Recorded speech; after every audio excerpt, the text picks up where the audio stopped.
Tulee mieleen siis peruskoulusta siis sellainen juttu, mikä on jäänyt mieleen. Siis mä olin välitunnilla, oli siinä sitten ala-asteella ja sieltä niinku yksi Ville tuli sanoa mulle siinä välitunnilla, että miksi meidän pitää mennä takaisin tuonne tunnille, kun me voitaisiin yhtä hyvin mennä mun kämpille ilman sahtia.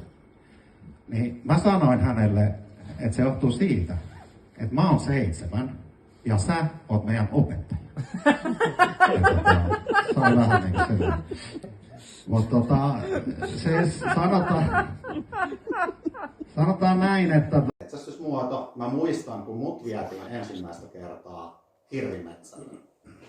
Ja mä muistan siitä tilanteesta sen, kun me istuttiin siinä nuotiolla ennen kuin mentiin sinne metsään. Niin mä muistan niiden metsästäjien ne jutut. Et ne jutut, ne oli todella väsyneitä.